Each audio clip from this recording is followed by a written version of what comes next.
26 வருட நம்பிக்கை, லட்சக்கணக்கான சந்தோஷ திருமணங்கள். கல்யாணம்னாலே தமிழ் மேட்ரிமோனி தான். எஸ், வீடு, ஸ்கூல்ஸ், ஹோட்டல்ஸ், ஸ்டோர் ரூம் இங்கெல்லாம் பார்ட்டிஷன் வால் கட்டணும்னாலும் இப்போ பில்டிங் ஓனர்ஸோட first choice Renocon Rapid Wall Panels.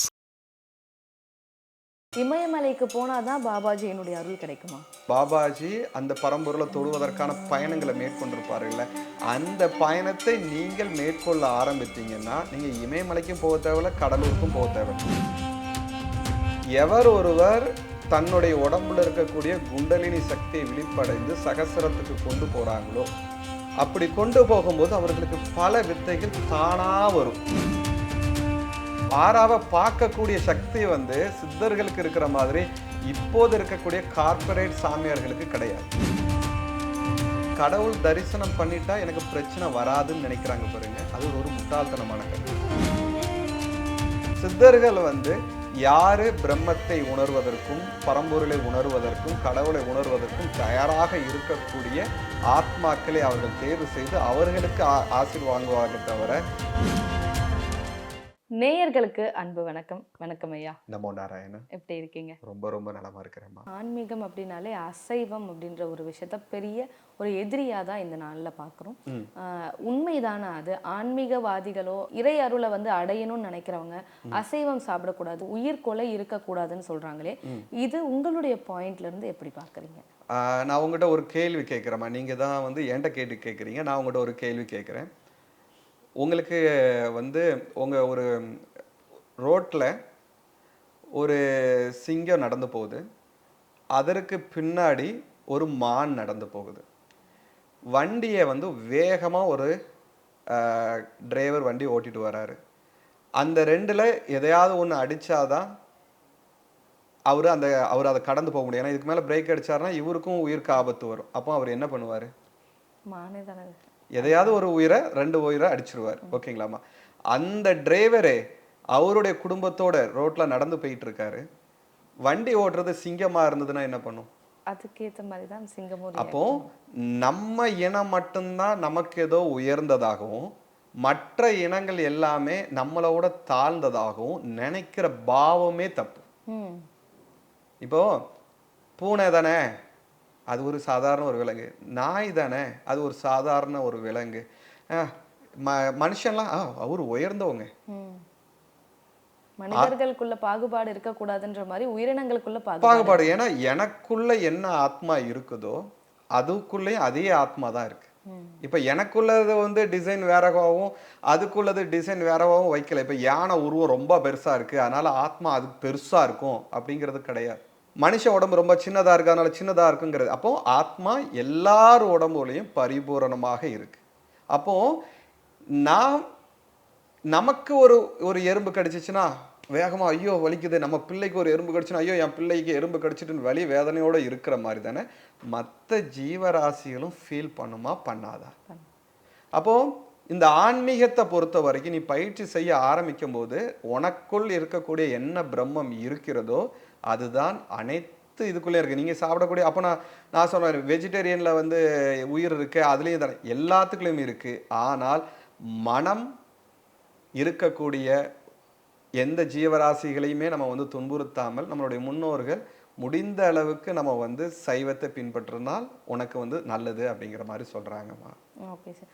அதே மாதிரி இந்த இறையருள் நமக்குள்ள இருக்கு அப்படின்னா நமக்கான ஆரா அதை காட்டி கொடுத்துரும் அப்படின்னு சொல்லுவாங்க. உங்க ஆரா கிளென்சிங் நல்லா இருந்து உங்க ஆரா நல்லா இருந்ததுன்னா உங்களுக்கான ஒரு பொலிவே உங்க முகத்திலேயே தெரியும் அப்படின்லாம் சொல்லுவாங்க.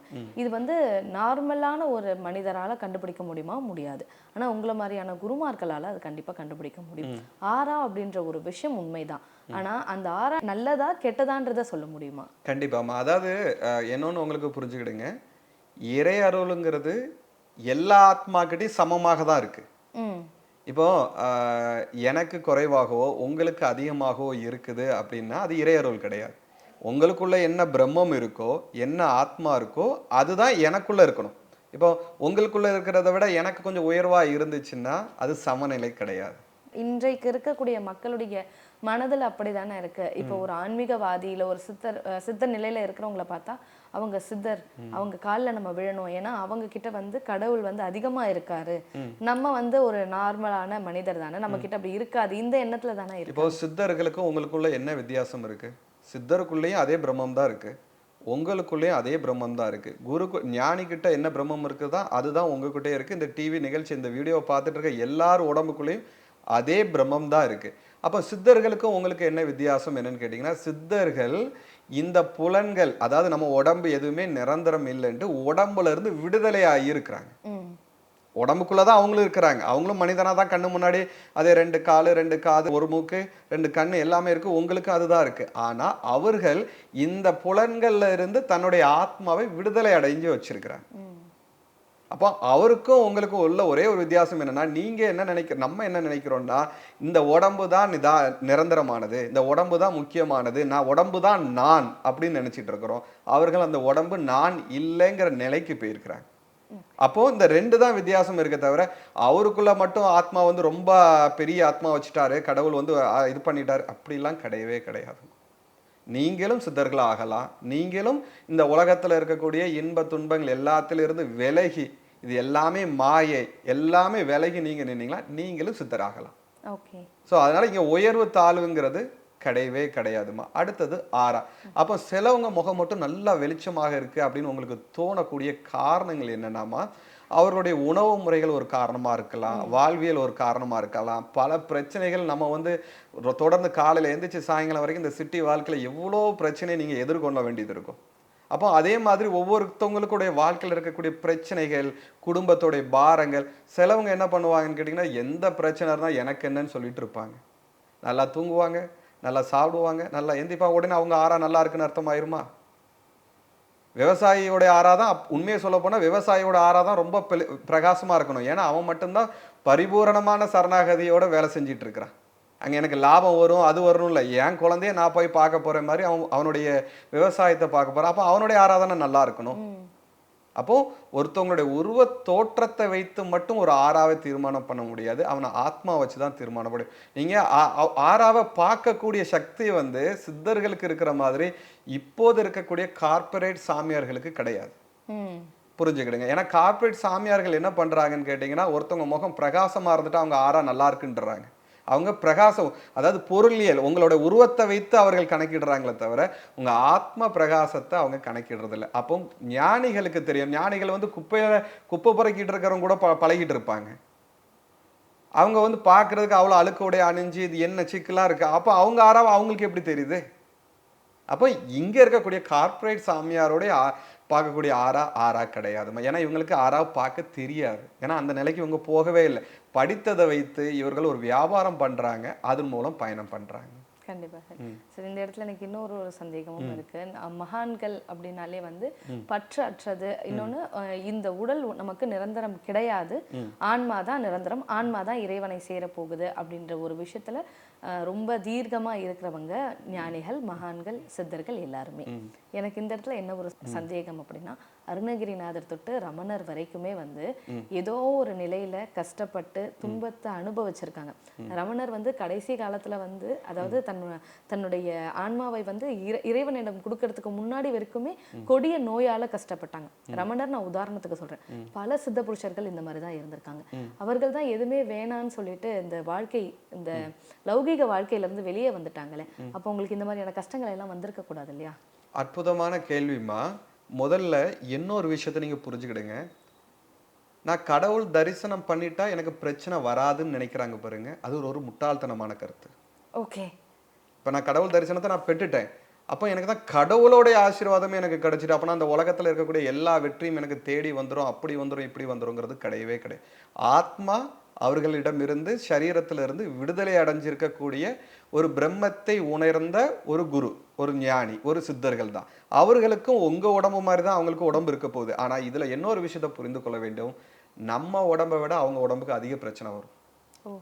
ஏன் பிரச்சனை வரும்னா, இப்ப நீங்க என்ன பண்றீங்க, இந்த உடம்புக்குள்ள இருக்கிறீங்க, உங்களோட உடம்புகள் எல்லாமே நான் நினைச்சிருந்த உடம்புக்கான தேவைகள் எல்லாமே நீங்க செஞ்சுக்கிட்டு இருப்பீங்க. காலையில இருந்து மாலை வரைக்கும் சாப்பாடு சரியான முறையில் கொடுத்துருவீங்க, சரியான முறையில் குளிப்பாட்டிடுவீங்க, சரியான முறையில் அலங்காரம் பண்ணிடுவீங்க, ஒரு சின்ன விஷயம் கிளினிக்ல போய் பார்த்துருவீங்க எல்லாம். ஆனா அந்த ஞானிகள் என்ன பண்றாங்கன்னா, உலகம் மாயன்னு சொல்ற நிலையை தாண்டி, இன்பங்கள் மாயங்கிறத நிலையை தாண்டி இந்த உடலும் மாயன்ட்டு உடல்ல இருந்து விலகி நிற்கிறாங்க. அப்போ உடல்ல இருந்து விலகி நிற்கும் போது ஆத்மா உடல்ல இருந்து விலகி நிற்குதுன்னா ஆத்மா சரீரத்துக்கு தேவையான கட்டளைகள் கொடுப்பது குறைய ஆரம்பிச்சிடும். இப்போ உங்க உடம்புக்கு ஆத்மா குருவா இருக்காரு, ஆத்மா தான் மூலமா இருக்கு. அந்த ஆத்மாட்ட இருந்து தான் கட்டளையோட இதயம் இயங்கணும், அதுல இருந்து தான் நுரையீரல் இயங்கணும், அதுல இருந்து தான் சிறுநீரகம் இயங்கணும், உடம்புல இருக்கக்கூடிய எல்லா பாகமும் இருக்கணும். இப்போ இங்க ஆத்மா தனியா நிற்கும் போது என்னாகும், உடம்புக்கு தேவையான எந்த கட்டளைகளும் போக ஆரம்பிச்சிடும். அப்போ அந்த நிலையில இருக்கிறவங்களுக்கு உடம்பு என்ன ஆகும்னு கேட்டீங்கன்னா கண்டிப்பா பிரச்சனை வரும். எந்த ஞானியாக இருந்தாலும், அவதார புருஷர்களா இருந்தாலும், அதாவது கடவுள் இந்த பூமிக்கு அவதாரமாக வந்தாலும் அவர்கள் இந்த பிரகிருதியான இந்த உலகத்துல இருந்து தான் 5 பூதங்கள்ல இருந்து அந்த உடம்பை கொண்டு வந்திருக்காங்க.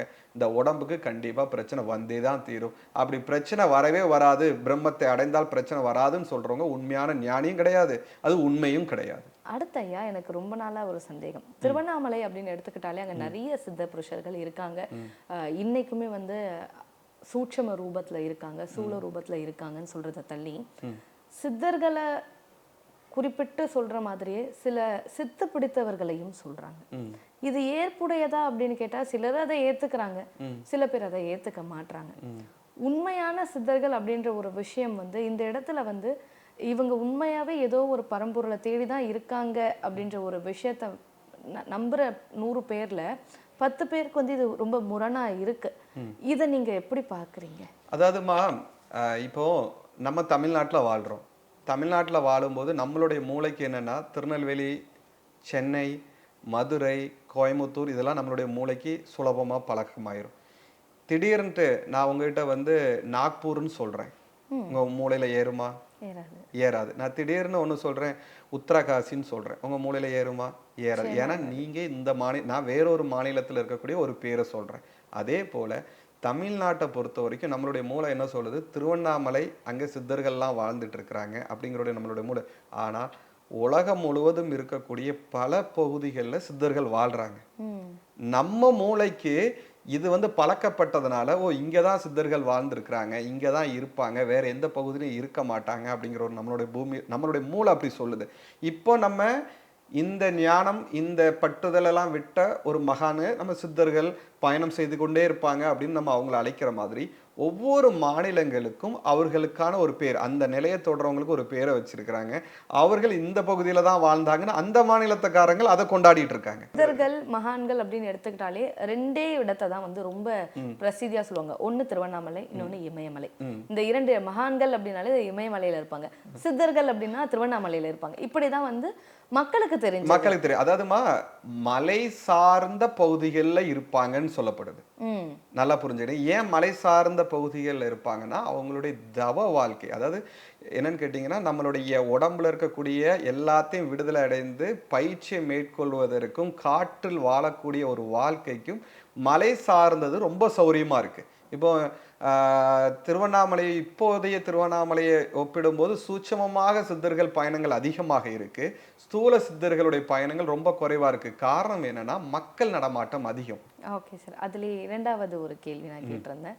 சித்தர்கள் அப்படின்னு சொல்லிட்டு சில சித்து பிடித்தவர்களை கூட நம்ம இந்த மக்கள் வந்து எப்படி இருக்காங்கன்னா எதை தின்னா பித்தம் தெளியுன்ற கான்செப்ட்ல அவங்கள கும்பிடுறதா இருக்கட்டும், இல்ல அவங்க உணவு அருந்தின அந்த எச்சில இவங்க சாப்பிட்றதா இருக்கட்டும், இந்த மாதிரியான விஷயங்கள் எல்லாம் பண்றாங்க. இதெல்லாம் ஆன்மீகத்துல வந்து சரியானதா? அதாவதுமா, நீங்க ஆன்மீகத்துல சரியானதா நீங்க ஒரு கேள்வி கேட்டீங்களா, இது ஆன்மீகத்தை பொறுத்தது கிடையாது, இது பரிகாரம். இப்போ மக்கள் வந்து என்னன்னு கேட்டீங்கன்னா, சித்தர்கள் என்றால் அவர்கள்கிட்ட சில அபூர்வ சக்தி இருக்கும். அந்த அபூர்வ சக்தி மூலம் தன்னுடைய பொருளியலை சரிப்படுத்த முடியும், என் வாழ்க்கையில் இருக்கக்கூடிய கஷ்டங்களை வந்து சரி பண்ண முடியும் அப்படின்ட்டு கடவுள்கிட்ட என்ன கேட்க போறாங்களோ அதை தான் இங்கேயும் கேட்குறாங்க. நான் அவரை பார்த்துட்டு வந்தோடனே எனக்கு கோடீஸ்வரன் ஆகிட்டேன், இதாகிட்டேன், அதாகிட்டேன். சேம் அதே தான் சொல்லுவாங்க. நான் திருப்பதிக்கு போயிட்டு வந்தேன், என்னோட வாழ்க்கை மாறி போச்சு. திருச்செந்தூர் முருகனை போயிட்டு வந்தேன், என் வாழ்க்கை எல்லாரோடைய ஸ்டோரிக்குள்ள நீங்க பின்னாடி போனீங்கன்னா வாழ்க்கையில் ஏற்படக்கூடிய அனுபவங்களை பொருளியல், அப்போ எல்லாமே அது பரிகாரம். இந்த சித்தர்களை நிலையை பொறுத்த வரைக்கும் இந்த பரிகாரத்தை தேடி வரவர்களுக்கு வந்து சித்தர்கள் வந்து காட்சியை கொடுக்க முடியும். இவங்க பார்த்தது அவர்களாகவே இருக்காது. சித்தர்கள் வந்து யாரு பிரம்மத்தை உணர்வதற்கும் பரம்பொருளை உணர்வதற்கும் கடவுளை உணர்வதற்கும் தயாராக இருக்கக்கூடிய ஆத்மாக்களை அவர்கள் தேர்வு செய்து அவர்களுக்கு ஆசீர் வாங்குவாங்க தவிர இப்போ இந்த மாதிரி இவர்களுக்கெல்லாம் அவர்கள் வந்து கண்ணுக்கே தெரிய மாட்டாங்க. இவர்கள் சொல்றதெல்லாம் ஒரு சாதாரண ஒரு மானிடர்களாக தான் இருப்பாங்களே தவிர அவர்கள் சித்தர்களாக இருக்க வாய்ப்பு இல்லைம்மா. சார் அதே மாதிரி இன்னும் ஒரு விஷயம் என்ன அப்படின்னா, இப்ப இமயமலை அப்படின்னு எடுத்துக்கிட்டா அங்க பாபாஜி இருந்தாரு. பாபாஜி குகைக்கு போறதே ஒரு பெரிய அதிசயம், அற்புதம். நம்ம அங்க போகணும் அப்படின்னு எல்லாரும் சொல்லுவாங்க. பாபாஜி நம்ம தமிழ்நாட்டுல இருந்து தான் இமயமலைக்கு போனாரு. இங்க கடலூர் பக்கத்துல தான் அவர் வாழ்ந்த இடம் இருக்குன்னு பலருக்கும் தெரியாது. இமயமலைக்கு போனாதான் பாபாஜியினுடைய அருள் கிடைக்குமா? அதாவதுமா இமயமலைக்கு போனாலோ இல்லைன்னா நீங்கள் கடலூரில் அவர் பிறந்ததாக சொல்கிறீங்க, எனக்கு அது சரியான விவரம் தெரியல. அங்கே போனாலும் தான் அவரோட அருள் கிடைக்குமான்னு கேட்டால் கண்டிப்பாக கிடைக்கவே கிடைக்காது. அருளுங்கிறது அவரு தொட்ட பாதைகள் இருக்கு பார்த்தீங்களாமா, அவர் பாபாஜி அந்த பரம்பொருளை தொடுவதற்கான பயணங்களை மேற்கொண்டிருப்பார்கள்ல, அந்த பயணத்தை நீங்கள் மேற்கொள்ள ஆரம்பித்தீங்கன்னா நீங்கள் இமயமலைக்கும் போக தேவையில்லை, கடலூருக்கும் போக தேவையில்லை, அவரு உங்கள் பக்கத்தில் தான் இருப்பார். நீங்கள் எதுவாக இருக்கணும், நீங்கள் வந்து அங்கே போயிட்டு வந்தானா என்னோட கடன் தீரும்னா நீங்கள் அதுக்கெல்லாம் பாபா இறங்கிலாம் வர முடியாது. ஏன்னா அது அவருடைய நோக்கமும் அல்ல. ஆனால் நீங்கள் பாபா பயணித்த அவர் அடைந்த அந்த ஞானத்தையும் அவர் அடைந்த அந்த பரம்பொருளையும் நீங்கள் தயாராகிட்டீங்கன்னா நீங்கள் இவ்வளோ தூரம்லாம் பயணம் பண்ண வேண்டிய அவசியம் இல்லை. பாபா பல ரூபங்களில் வந்து உங்கள் கூட இருந்து உங்களுக்கு வழிகாட்ட ஆரம்பிச்சிடும். பாபா அடைந்த பாதையை யார் தொடங்க தயாராக இருக்கிறாங்களோ அவங்களுக்கு அவருடைய ஆசீர்வாதம் கிடைக்கும். அதுக்கு நீங்கள் இமயமலைக்கெல்லாம் போக வேண்டாம். நிச்சயமாக. அதே மாதிரி சித்தர்கள் அப்படின்னும் பொழுது அடிக்கடி நான் நிறைய விஷயங்கள் கேள்விப்பட்டிருக்கேன். சித்தர்கள் வந்து தியானம் செய்யும் பொழுது தன்னுடைய உடலை தனித்தனியா பிரிச்சிருவாங்க, உடல்ல இருந்து ஆன்மாவை வெளியே எடுத்து தியானம் செய்வாங்க. இந்த மாதிரியான அமானுஷ்ய விஷயங்களை வந்து சித்தர்கள் வந்து ரொம்ப சுலபமா இந்த போற போக்குல செய்யறதுன்னு அந்த மாதிரி எல்லாம் செய்வாங்கன்ட்டு நான் நிறைய இடங்கள்ல கேட்டிருக்கேன். நிறைய சித்த சமாதிகளை வந்து நான் பயணப்படுறதால நிறைய பேர்கிட்ட நான் நிறைய விஷயங்கள் தெரிஞ்சும் இருக்கேன். இந்த மாதிரியான விஷயங்கள் எல்லாம் சாத்தியம் தானா அப்படின்னு எனக்குள்ள ஒரு கேள்வி இருந்துட்டே இருக்கு. சாத்தியம் தானா? அதாவதுமா இப்போ உங்களை அப்படியே கடத்திட்டு போயிட்டு ஒரு 200 வருஷத்துக்கு பின்னாடி வந்து உங்களை வந்து விட்டுறோன்னு வச்சுடுங்க. அப்போ நான் உங்கள்கிட்ட சொல்றேன், நீங்க அந்த 200 வருஷத்துக்கு பின்னாடி இருக்கீங்க. அப்போ நான் உங்கள்கிட்ட சொல்றேன், அம்மா அமெரிக்காவில் நடக்கிறத வந்து உங்க கையில வந்து பார்க்க முடியும் அப்படின்னு சொன்னா நீங்க நம்புவீங்களா? மாட்டேன். ஆனா இன்னைக்கு நம்ம கையில மொபைல்ல எங்க எந்த இடத்துல யுத்தம் நடக்குதுங்கிறத நம்மளால பார்க்க முடியுது.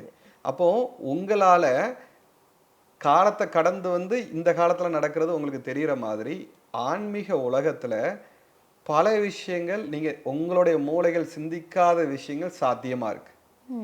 அந்த சாத்தியத்தை நீங்க வந்து உணரணும்னா அந்த பயிற்சிகளை மேற்கொள்ளும் போது கண்டிப்பா உணர முடியும். எவர் ஒருவர் தன்னுடைய உடம்புல இருக்கக்கூடிய குண்டலினி சக்தியை விழிப்படைந்து சகசிரத்துக்கு கொண்டு போறாங்களோ, அப்படி கொண்டு போகும்போது அவர்களுக்கு பல வித்தைகள் தானா வரும். அதுக்குன்னு தனியாக அவங்க வந்து மேற்கொண்டு நான் இந்த பயிற்சியை மேற்கொள்ளணும் அதனால அது அவர்கள் நம்மளே மாதிரி அல்ப விஷயத்துக்காக தியானம் பண்ணக்கூடியவர்கள் கிடையாது. அவர்களுடைய இலக்கு கடவுள் முக்தி. அப்போ அந்த கடவுள் முக்தி நான் யாருன்னு அவங்களுடைய பயிற்சியை உள்ளுக்குள்ள மேற்கொள்ளும் போது அவர்களுடைய சக்கரங்கள் ஒவ்வொன்றாக விழிப்படையும் போது எல்லாத்துக்கும் அந்த சித்து வருவது கிடையாது. சில பேருக்கு வித்தியாசமான சித்துகள் கிடைக்கும். ஒருத்தவங்களுடைய மனதுக்குள்ள என்ன சிந்திக்கிறாங்கிற அந்த அதிர்வலைகளை அவங்களால உணரக்கூடிய சித்து கிடைக்கும். இன்னொருத்தவங்களுக்கு வந்து பறக்கக்கூடிய, அதாவது சரீரத்தில் இருக்கக்கூடிய சூட்சமமா இருக்கக்கூடிய ஆத்மாவே அண்டை வெளியில பயணம் செய்வதற்கான ஒரு சக்தி கிடைக்கும். ஒருத்தவங்களுக்கு தன்னுடைய சரீரத்தையே ஒளி உடம்பாக வெளிச்ச உடம்பாக மாத்தி இந்த அணுவோடு கலக்கிறதுக்கான சக்தி கிடைக்க வாய்ப்பு இருக்கு. ஸோ இதனால இது வந்து முடியாது அப்படிங்கிறது கிடையாது. ஆனா இதுதான் பெறணும்னு நீங்க போனீங்கன்னா அது கிடைக்காது. நம்ம உடம்புல இருக்கக்கூடிய இந்த உயிர் அப்படின்ற ஆன்மா வெளியே போயிருச்சு அப்படின்னா நம்மளால சித்தர்களை நேரடியா பார்க்க முடியுமா? இந்த சந்தேகம் எனக்கு ரொம்ப நாளாவே இருக்கு. இது சாத்தியமா? அதாவதுமா நம்ம உடம்பு இப்போ உதாரணத்துக்கு ஒருத்தவங்க ஒரு இறப்பு நடக்குது, அவங்க உடம்புல இருக்கக்கூடிய சூட்சமம் முழுவதும் வெளியே பயணம் பண்ணிடுது. அதனால அந்த உடம்புக்குள்ள இறப்பு அந்த உடம்புன்னு சொல்கிறோம். ஆனால் சித்தர்கள் அப்படி பண்ணுறது இல்லைம்மா. அந்த உடலில் ஒரு பட்டு நூல் போல், பட்டு நூல்னா கண்ணுக்கு தெரியாத ஒரு சூட்சும பட்டு நூல் போல் சரீர தொடர்போடு தான் அவங்க ஆத்மா சஞ்சாரம் செய்வாங்க. ஏன்னா ஒட்டுமொத்தமாக சரீரத்தை அவங்களும் விடுதலை அடைஞ்சிட்டாங்கன்னா அவர்களுக்கு வந்து முக்தியில் பிரச்சனை வரும். அப்போ அந்த பயிற்சியை மேற்கொள்ளும் வந்து எப்படின்னு கேட்டிங்கன்னா, கூர்மையான கத்தி இருக்கலாமா, அந்த கத்தியில ஒத்த விரலை வச்சு தலைகீழ நடக்கிறதுக்கு சமம். கையை வெட்டி உங்க உடம்பு வரைக்கும் வெட்டிட்டு போயிடலாம், இல்லைன்னா வெட்டாம போகலாம். அப்போ அந்த பயிற்சிங்கிறது ரொம்ப நுண்ணியமான பயிற்சிமா. இந்த இடத்துல ஒரு சின்ன ஒரு இடைவெளி ஏற்பட்டுச்சுன்னா அவங்க உடம்ப விட்டு வெளியே போயிடுவாங்க, மீண்டும் பிறப்பெடுக்க வேண்டியது வந்துடும். அப்போ அந்த பயிற்சியை மேற்கொள்ளும் போது அவங்க ஆத்மா சஞ்சாரம், உடலை விட்டு அவங்க முழுவதும் சஞ்சாரம் செய்யும் போது அவர்களுக்கும் அந்த சூட்சும உடம்பு பயணத்துக்கும் சரீரத்துக்கும் ஒரு தொடர்பு இருக்கும். அந்த தொடர்பை அவங்க வந்து கட் பண்ணவே மாட்டாங்க. இதுல கூடு விட்டு கூடு பாய்ந்து அதுல பயணம் பண்ணும்போது தான் இந்த சரீரம் வேண்டான்னு விட்டுட்டு போகக்கூடியவங்க உண்டு. ஏன்னா அவங்க ஒட்டுமொத்தமாக அவங்களுடைய மூளை இருப்பை இன்னொரு சரீரத்துக்கு மாத்திடுறாங்க. அப்போ மூளை இருப்பு இன்னொரு சரீரத்துக்கு மாறும்போது அவர்களால் வந்து அதுல சஞ்சாரம் பண்ண முடியும், இந்த உடம்புக்குள்ள மீண்டும் போக முடியாது. ஓ, கூடு விட்டு கூடு பாயிருதுன்றது ஒரு முறை ஒரு உடம்புல இருந்து வந்துட்டா மறுபடியும் அந்த உடலுக்குள்ள போக அதாவதுமா கூடு விட்டு கூடுமாயிரதுல 2 நிலை இருக்கு. ஒண்ணு, இந்த பட்டு நூல் போல தொடர்போடு அந்த உடலை இயக்கிக்கிட்டு அந்த உடலை விட்டுட்டு திரும்பி உள்ள வருது. இந்த பட்டு நூல் தொடர்ந்துகிட்டே இருக்கும். யார் ஒருவர் இந்த பட்டு நூலையும் தொடர்பை வந்து துண்டிக்கிறாங்களோ அவங்க மீண்டும் உள்ள போக முடியாது. அப்போ இந்த 2 நிலை இருக்கு. நான் சொன்ன மாதிரி இந்த பட்டு நூலோட தொடர்பு இருக்கும்போது உங்க உடம்பு வந்து உடம்புக்குள்ள ஆத்மா இல்லைனாலும் இயக்கி கொண்டு போக முடியும். அது எப்படி இருக்கணும்னா உங்க உடம்புல இருந்து போகிற நொடியும் அந்த ஆத்மா உள்ள வர நொடியும் ஏறக்குறைய ஒரே நேரமா இருக்கும். கொஞ்சம் இடைவெளி அதிகமானாலும் அந்த ஆத்மா உள்ள வர முடியாது, பிணத்துக்குள்ள உடம்புக்குள்ள போற முடியாது. அது உயிர் போகக்கூடிய அந்த நொடி, அந்த அளவு, அந்த நாளிகை எல்லாம் அதுக்கு ஒரு கணக்கு இருக்கு. அந்த கணக்கு முழுசா தெரிந்தால் மட்டும்தான் அந்த பயணத்தை மேற்கொள்ள முடியும். இறுதியா எனக்கு ஒரு சந்தேகம். இன்னைக்கு வந்து ஹீலிங் அப்படின்ற ஒரு விஷயம் வந்து நிறைய ஹீலர்ஸ் வந்துட்டாங்க. ஸ்பிரிச்சுவல் ஹீலர்ஸும் இருக்காங்க, எனர்ஜி ஹீலர்ஸும் இருக்காங்க. முந்தைய காலங்கள்லாம் பார்த்தா மகான்களோ சித்தர்களோ இவங்க மட்டும்தான் இந்த ஹீலிங் அப்படின்ற ஒரு விஷயத்த செய்வாங்க. ஏன்னா அவங்க மனதுல எதுவுமே இல்லாத ஒரு நிலையில இருக்கும் பொழுதுதான் அடுத்தவங்களுடைய மனதுல இருக்கக்கூடிய நோயா இருக்கட்டும், கெட்ட விஷயங்களா இருக்கட்டும், அவங்களால ஹீல் பண்ணி, அதாவது முழுமையா எடுக்க முடியும் அப்படின்னு சொல்றாங்க. இன்னைக்கு காலத்துல நிறைய ஹீலர்ஸ் வந்துட்டாங்க. இன்னைக்கு இவங்க செய்யற ஹீலிங் இந்த ஒரு விஷயமும் அன்னைக்கு சித்தர்கள் செய்த அந்த ஒரு ஹீலிங் அப்படின்ற விஷயமும் ஒன்றா இருக்கா என்னுடைய கேள்வி. அதாவதுமா நீங்க இப்ப கேட்கும் போதே உங்களுக்குள்ள ஒரு வித்தியாசம் தெரியுது. ரெண்டையும் தனித்தனியா நீங்க என்கிட்ட சொல்றீங்க. அதாவது சித்தர்கள் செஞ்சதோ ஞானிகள் செஞ்சதோ அதுவும் தனியாகவும், இன்று செய்யறத நீங்க தனியாகவும் என்கிட்ட சொல்லும் போதே உங்களுக்கே புரிந்து கொள்ள வேண்டும், இது 2 வேற வேற. ஏன்னா சித்தர்கள் சூட்சம சரீரத்தை சரிப்படுத்த முயற்சி பண்ணுவாங்க. அவர்களுடைய தவசக்தியின் மூலமாக சூட்சம சரீரத்தை சரிப்படுத்தும் போது ஸ்தூல சரீரம் தானாக சரியாக ஆரம்பிச்சிடும். சூட்சம சரீரத்தை சரியாகும் போது மனோமணிய கோஷம்ங்கிற மனம் வந்து சரியாக ஆரம்பிச்சிடும். இவர்கள் இருக்கக்கூடியது ஹை ஸ்பிரிச்சுவல். இவர்கள் செய்யறது வசிய முறைன்னு சொல்லுவாங்க. இது வந்து என்னன்னு கேட்டீங்கன்னா தாந்திரிகத்துல சில வசிய முறைகள் இருக்கும். நம்ம முன்னாடி இருக்கக்கூடியவர்களுக்கு சில இல்லாததை இருப்பது போல ஒரு பாவனையை உருவாக்கி அவர்களை வந்து வசியத்துக்குள் கொண்டு வந்து அவர்களை சமாதானப்படுத்துவதுன்னு தாந்திரிகத்துல ஒரு முறை இருக்கு. இந்தியா உலகம் முழுவதும் இப்போ செஞ்சிட்டு இருக்கிறது அந்த தாந்திரிக முறைகள்ல.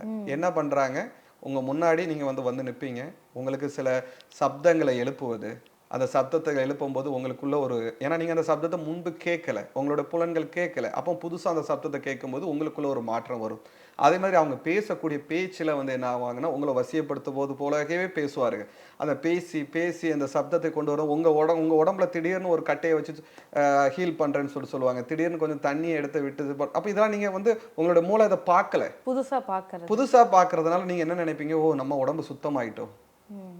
இவர்கள் எல்லாமே உங்களுடைய மனதை வசியப்படுத்துறாங்க. அந்த வசியப்படுத்துற, ஏன்னா குண்டலினி வெளிப்படைந்தால்தான் மற்றவர்களுடைய ஆறாவை பார்க்க முடியும். குண்டலினி வெளிப்படைந்தவர்கள் ஆறாவை பத்தி பேசவே மாட்டாங்க. இவர்கள் பக்கமா பேசுறாங்க, எல்லாமே புத்தகத்துல படிச்சுட்டு. ஏன்னா குண்டலினியை பத்தி வந்து படிக்க போகும்போது அதுக்கு வந்து புத்தகத்துல இருக்கிறதெல்லாம் தேடிக்கிட்டு போக முடியாது. அப்போ யார் ஒருவர்கள் தன்னுடைய உடம்பை சூட்சமத்தை உணர்ந்தவரால் மட்டும்தான் முன்னாடி இருக்கிறவங்களுடைய சூட்சமத்தை உணர முடியும். அப்போ சூட்சமத்தை உணரணும்னா இவங்க என்ன நிலையில இருக்கணும், இவர்கள் என்ன பண்றாங்க, ரொம்ப அலங்காரம் பண்ணிட்டு நான் நிறைய பார்க்குறேம்மா. இந்தியா முழுசும் பயணம் பண்ணதுல நிறைய எனக்கு இந்த அனுபவம் இருக்கு. பெரிய பொட்டு வச்சுக்கிறாங்க பெண்களா இருந்தா. அதுக்கப்புறம் அதுக்குன்னு ஒரு அலங்காரம். அவங்க அதுக்குன்னு ஒரு ஆங்கில வார்த்தைகள பயன்படுத்திர்றாங்க. அதே மாதிரி சில நேரங்க வந்து இது இல்லாத ஒருத்தவங்க இருக்காங்க. ஆண்களா இருந்தா அதற்கேத்த மாதிரி உடைகள உடுத்துக்கிறாங்க. அவங்க வந்து நான் வந்து இத்தனை 7 தலைமுறைய போய் கிளீன் பண்ணிருவேன். அப்படி இப்படின்னு சொல்லுவாங்க. இது எல்லாமே ஒரு ஸ்டோரிம்மா. இது எல்லாமே மக்களை தேவையில்லாத ஒரு பகுதிகள்ல, மனதை தேவையில்லாத ஒரு பகுதிக்கு அழைச்சிட்டு போய் அவங்கள வந்து ஒரு ஒரு ஒரு ஒரு குழப்பத்துல உண்டு பண்றாங்க. இவர்கள் தெளிவான பாதைகளையும் காமிக்க மாட்டாங்க. இவர்களே தெளிவா இருக்க மாட்டாங்க. இது என்னுடைய அனுபவம். நான் பார்த்துருக்கேன். என்கிட்ட நான் வந்து ஹீல் பண்றேன்னு என்கிட்ட அறிமுகப்படுத்திக்கிட்டு அவங்க வந்து தன்னை வந்து ரொம்ப பெரிய இதா பேசுவாங்க. அவங்களோட ஆறாவே சுத்தமா இருக்காது. பேசும்போது சொல்லுவாங்க நான் இந்த நிலையை தொட்டு விட்டேன், அந்த நிலையை தொட்டு விட்டேன் அப்படிம்பாங்க. இவங்கெல்லாம் வந்து படித்ததை ஒப்பிக்கக்கூடியவர்கள். இல்லைன்னா முன்னாடி இருக்கிறவங்களுக்கு இந்த விவரம் தெரியலைன்னா பெருசா பேசுவாங்க. விவரம் தெரிஞ்சவங்க இருந்துட்டாங்க, இதை பத்தி கொஞ்சம் இருந்தா பேசவே மாட்டாங்க. இதுதான் அவங்களோட நிலை. அதனால இன்றைய ஹீலிங்கை கொண்டு போயிட்டு நம்மளுடைய சித்தர்களோ ஞானிகளோ குருக்களோ கூட ஒப்பிடாதீங்க. கடல்ல கொண்டு போயிட்டு ஒரு துளி இவ்வளோண்டு உப்பை வச்சுட்டு நான் தான் பெருசுன்னு காமிக்கிற மாதிரி நீங்க காமிக்கிற இவர்கள் அந்த உப்புக்கு கூட சமம் கிடையாது. இவர்கள் ஒரு வியாபாரிகள். இது என்னுடைய அனுபவம். நிச்சயமா சார். இதுல வந்து நிறைய தாந்திரிகம் இருக்கு, வசிய முறைகள் இருக்குன்னு சொன்னீங்க. இதை பத்தியுமே இன்னும் நிறைய விஷயங்கள் எங்க நேயர்களுக்காக நீங்க தொடர்ந்து கண்டிப்பா ஆன்மீகம் அப்படின்ற ஒரு சரியான பாதைக்கு கொண்டு போறதுக்கு நீங்க ஒரு துருப்பா இருக்கணும் அப்படின்னு நான் கேட்டுக்கிறேன். இன்னும் நிறைய விஷயங்கள் நம்ம ஆன்மீகம் பத்தி பேசணும். ரொம்ப நன்றி.